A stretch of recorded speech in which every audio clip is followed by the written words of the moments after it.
Tell me, have you seen a movie so divisively rated between critics and fans? You will.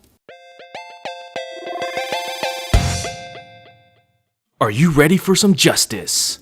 Yes, my friends, Justice League is finally in theaters and I got a chance to watch it in IMAX. As someone who grew up watching Batman the Animated Series, Superman the Animated Series, and then eventually watching Justice League and Justice League Unlimited in the early 2000s, you have no idea how long I've waited to see a live-action Justice League movie in the theater. So as many of you know, this movie went through some difficulties during production with the tragic passing of Zack Snyder's daughter.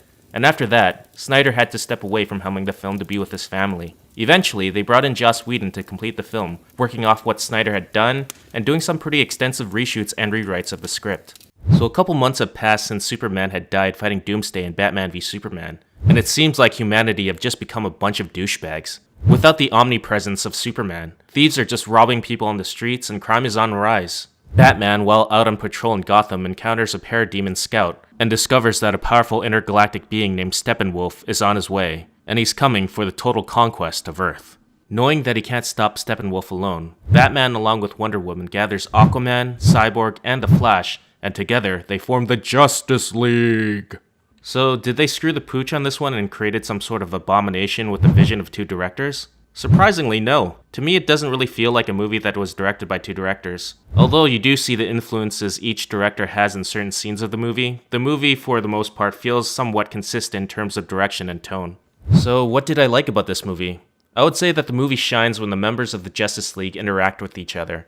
As a fan of these characters ever since I was a kid, seeing the camaraderie of the team on screen was amazing. Ben Affleck and Gal Gadot return as Batman and Wonder Woman, and continue giving good performances in their roles. The momentum continues on from Wonder Woman as Gal Gadot continues to kick ass as the character. She shines as Wonder Woman, and I really loved the opening scene with her saving the hostages from the terrorists. I thought Ben Affleck was good as Bruce Wayne. Batman in this movie struggles with his conscience from the events of Batman v Superman, where he fought Clark and now realizes that the world is a better place with Superman in it as a beacon of hope for the people. I also really like Cyborg and Flash. Cyborg has some pretty cool abilities that constantly evolves throughout the film, and he turns out to be a pretty critical character to the movie's plot. He reminds me a lot of RoboCop, in the sense that they're both characters who are injured to the point of near death, are brought back through technology, and now have to find their way in the world in their monstrous state. I liked how Ray Fisher portrayed Cyborg in the movie, and as someone who didn't really know much about the character, he quickly grew on me. When I first saw the CGI for Cyborg in the trailers, it didn't look that great to me, but I thought it looked better in the movie.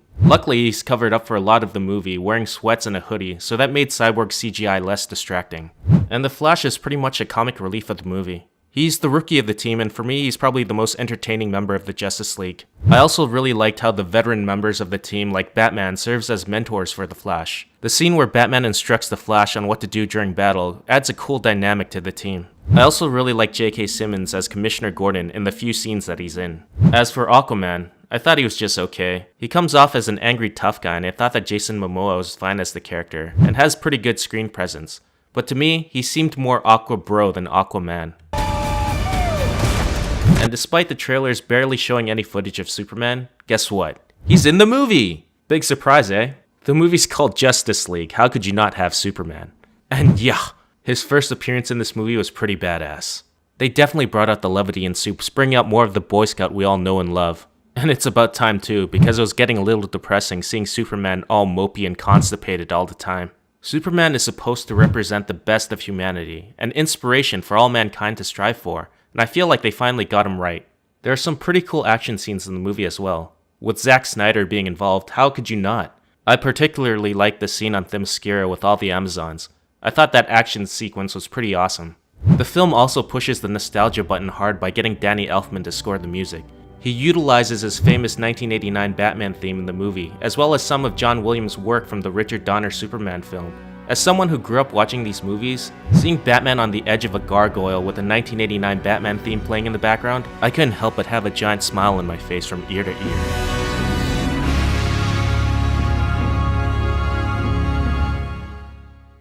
Now comes the part where I tell you what I didn't like about this movie. The weakest part of this movie has got to be the villain, Steppenwolf. There's really not much to his character. He's pretty much a giant CGI strong guy that wants to take over the world, and is just there for the Justice League to beat up. That's pretty much it, and it's quite a shame.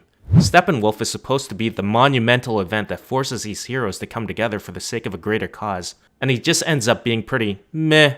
He also doesn't seem all that powerful or menacing either. We've seen Wonder Woman take on Ares all by herself in her movie, so I don't get why she wouldn't be able to solo Steppenwolf since he and Ares seem to be at similar strengths. I also felt that Steppenwolf would have been more convincing if he wasn't a giant CGI character. Having an actor portray him would have made Steppenwolf feel more real. We've seen special effects make actors look considerably taller than other actors in films like The Hobbit, so it's not like they can't do it.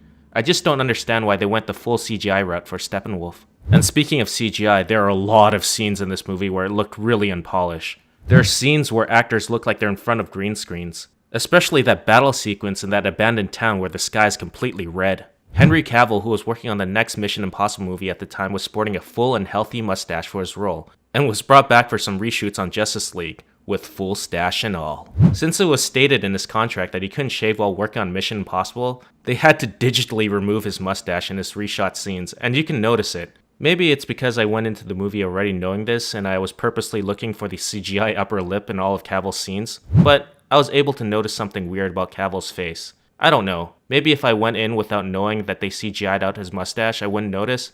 Did you guys notice? I also felt that the first 40 minutes of the movie felt a little rushed, and understandably so. The studio set out the mandate to have this movie cut to about 2 hours so that it could have more viewings in the theaters, which would lead to more revenue. They had to quickly introduce the characters of Flash, Aquaman, and Cyborg to the audience and explain their abilities and where they came from, as well as bring in Steppenwolf and show what he's all about. For the most part, I felt that they succeeded in giving everyone enough exposure, but it felt a bit choppy and the scenes didn't have a harmonious flow to them. The movie also focused heavily on a family who is living in the abandoned town where the final battle takes place. I'm not sure why they focus so much on them, other than to show that they're civilians in danger so that the Justice League can have some hero moments during the final battle. To me, it reminded me of the same story beat from Batman v Superman when Lois trapped herself underwater while trying to retrieve the Kryptonite spear, and Superman had to rescue her while dealing with Doomsday. It just slowed down the action and felt unnecessary. I also wonder how much the studio and Joss Whedon deviated from Zack Snyder's original script and vision for Justice League, as there are a lot of things from Batman v Superman that they don't address in this movie, like the dirt floating off of Superman's casket at the end of BVS. But despite these criticisms, I really enjoyed Justice League and find that it's an improvement from Batman v Superman.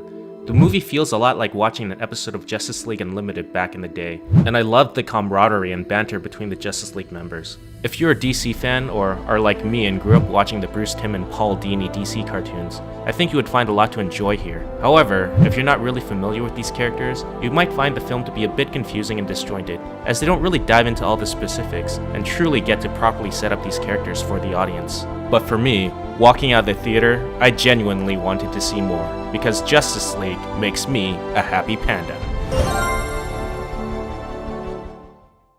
Yeesh. The critics have just been carving up this movie, and looking at the box office this past weekend, things aren't looking too good for the DCEU. If you compare the opening weekends of the past DC movies that were released, Justice League is dead last at 96 million, which is just insane.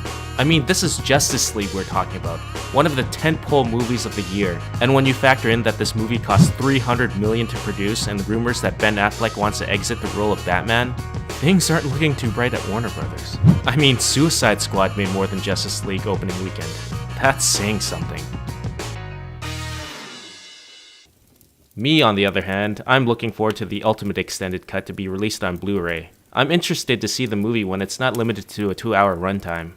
And also hear rumors of a Zack Snyder cut floating around at Warner Brothers, so it'll be interesting to see that if they do release it. Oh, and stay till the very end of the credits because there are 2 stingers at the end of the movie that you won't want to miss. Anyway guys, thanks for watching, and if you enjoyed this video, give it a like, share it, and subscribe if you haven't already. It'll really help out the channel.